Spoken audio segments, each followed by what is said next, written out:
Bonjour à toutes et bonjour à tous. Je voudrais échanger avec vous sur la notion de divin, échanger sur cette notion que beaucoup d'individus utilisent sans vraiment la comprendre, emploient des termes qui parfois ne maîtrisent pas. Et ce qui est très important en réalité, c'est d'intégrer cette dimension, cette notion de divin, c'est-à-dire cette notion de Dieu qui, pour la grande majorité, est en vous et autour de vous. Ça signifie quoi? Si je vous dis que le divin est en vous et autour de vous, ça signifie que vous pouvez en faire deux choses. La première, vous considérez effectivement que vous êtes un être souverain et que vous avez décidé, dans votre chemin de vie, d'orienter vos émotions vers, on pourrait dire, l'esprit du Christ, c'est-à-dire l'esprit de l'amour, l'esprit de la transcendance, l'esprit de l'altruisme, l'esprit de la coopération, l'esprit finalement de tout ce qui est juste par-delà toute forme de dogme ou de rituel. A l'inverse, certains individus qui se considèrent comme souverains orienteront leur comportement, leurs émotions, de gré, je dirais, ou presque de force, dans le sens où c'est inconscient. Ils les orienteront vers l'inverse, c'est-à-dire vers de l'égoïsme, vers du matérialisme, c'est-à-dire toujours plus de possession, l'argent, vers une forme de perversion intellectuelle qui entraîne une forme de volonté de dominer les autres, et au final, vers ce que l'on appelle une idéologie dite satanique, c'est-à-dire diabolique. Le mot diabole signifiant l'obstacle à la compréhension des choses, d'abord la compréhension de soi, bien sûr, mais également la compréhension du monde dans lequel nous vivons, et le but finalement de notre, on pourrait dire, le but du sens de la vie de manière générale et du sens de la vie de l'individu qu'il parcourt au cours de son existence. Bref, il est très important donc de comprendre cette notion de divin. Beaucoup de gens, effectivement, comme la majorité des chrétiens, et c'est normal, assimilent Dieu au Christ. Les gens qui sont plutôt pervers dans le narcissisme vont assimiler Lucifer au Christ. Ce sont des personnes qui en ont parlé, pour certaines. Vous pouvez retrouver les vidéos sur Internet. Je ne suis pas là pour citer des noms, mais vous trouverez très facilement le culte qu'il peut y avoir pour Lucifer, un véritable culte. Et ce culte, ce n'est autre finalement que le culte essentiellement de sociétés discrètes. Et ça ne veut pas dire que tout le monde l'est là-dedans, mais c'est l'idéologie dominante de ces sociétés discrètes, de la grande majorité, nous dirons. Donc ces deux aspects sont à distinguer. Il est évident qu'une certaine élite, entre guillemets bien sûr, il est évident qu'une certaine élite participe à ce culte et met en scène toute la perversion de la société. La société ne serait pas aussi malade si elle n'était pas la projection d'une élite qui impose son idéologie, son agenda, et qui souhaite par tous les moyens finalement asservir sa propre population, qu'elle soit de confession juive, chrétienne, musulmane, laïque, agnostique, bref. La seule chose qui intéresse des gens de pouvoir, c'est la domination et le contrôle. Et malheureusement, la majorité de la population n'en a pas conscience. Elle n'en a pas conscience parce qu'elle vit dans l'ignorance.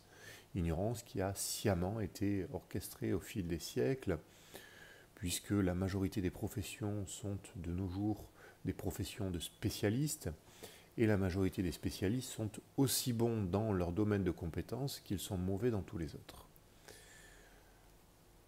Il est temps maintenant de comprendre et d'avoir une vue d'ensemble. En comprenant que le divin est en vous et autour de vous, et en comprenant quel chemin vous désirez choisir, chemin qui conditionnera non seulement votre vie actuelle, mais également celles qui suivront. Puisque, contrairement à ce que le système essaie de vous faire croire, ou a essayé de vous faire croire depuis de nombreuses années, l'âme n'est pas une fonction végétative du corps, c'est un esprit incarné. Un esprit, donc, ça veut dire un esprit immortel et immatériel. Certains philosophes, comme Démocrite, je crois, parlent d'un esprit parmi les atomes. Eh bien, cet esprit a clairement conscience, avant son incarnation, de ce qu'il doit réaliser pour évoluer, car toute vie, j'allais dire, a pour but l'évolution de sa conscience, l'évolution vers le divin, mais vers l'altruisme, vers la transcendance. L'inverse, c'est l'involution vers la matière, le refus d'évoluer, toujours plus d'égoïsme. Ça, c'est une idéologie qu'on peut qualifier effectivement d'un point de vue religieux de satanique, de diabolique, de luciférienne. Une fois que vous avez bien compris cette distinction, je vais vous expliquer simplement, pour revenir sur un point essentiel de cette notion de divin, finalement, qu'est-ce qui se cache derrière le mot Dieu? Le mot Dieu en français. Il faut remonter à l'étymologie originelle pour comprendre, au final, d'où vient ce mot, quelle est sa racine. Nous avons le mot Dieu qui est en français, qui vient du mot Deus, du latin. Deus, c'est logique, mais ce mot Deus du latin est un mot grec qui est très proche. Il y a une consonne en plus, qui était le mot Zeus. Le Z s'est greffé entre le D et le E.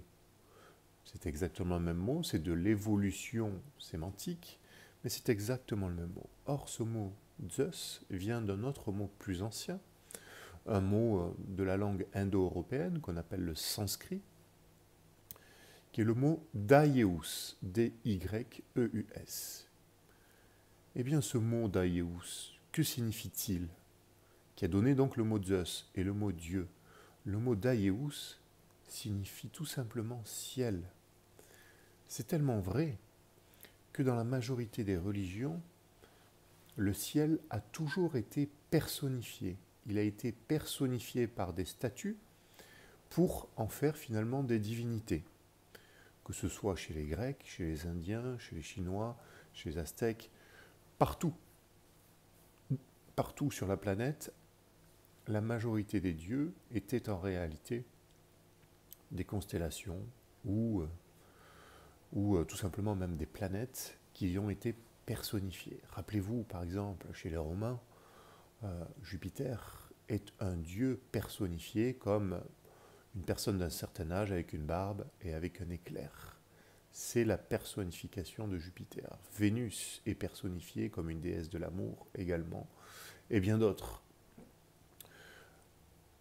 Et c'est ça qu'il faut avoir en tête, c'est que si les anciennes civilisations ont personnifié les étoiles, les ont personnifiées à travers des statues ou à travers des dessins ou à travers des contes, ça signifie qu'elles constituent un élément bien particulier et essentiel à la compréhension de ce qu'est le spirituel et de ce qu'est l'âme. En réalité, c'est très simple. Les planètes sont les indicateurs de ce qu'on peut appeler l'inconscient individuel et de l'inconscient collectif, qui est lié donc à la dimension spirituelle de chacun. C'est pourquoi beaucoup d'astronomes essaient de comprendre quelle est la signification de l'horloge céleste. Si Dieu est le ciel, et que dans le ciel il y a effectivement une horloge qu'on calcule à travers l'astronomie, puisque l'astronomie est l'étude non seulement des propriétés physiques des astres, mais surtout l'étude de l'orientation de ces astres, c'est-à-dire l'étude finalement de leur positionnement sur la voûte céleste et plus particulièrement sur l'écliptique. L'écliptique étant la bande zodiacale, c'est-à-dire la bande des 12 signes du zodiaque sur laquelle passent toutes les planètes visibles depuis la Terre. Le Soleil, la Lune et les planètes principales. On s'arrêtera aux 7 planètes principales qui structurent la semaine. Lundi la Lune, mardi Mars, mercredi Mercure, jeudi Jupiter, vendredi Vénus, samedi Saturne et dimanche c'est le soleil, Sunday.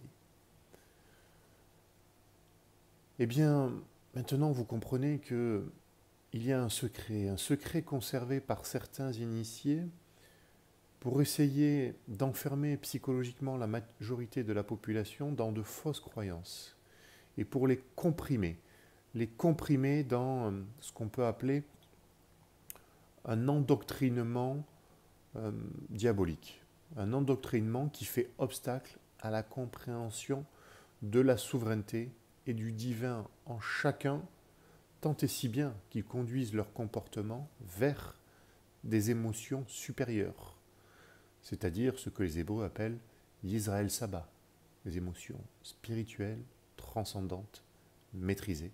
C'est Israël l'Ancien, c'est le Christ, c'est ce qu'on appelle la Jérusalem céleste. J'espère que j'aurai été suffisamment clair, que je ne vais pas faire beaucoup plus long parce que je voudrais que cette vidéo puisse se diffuser facilement.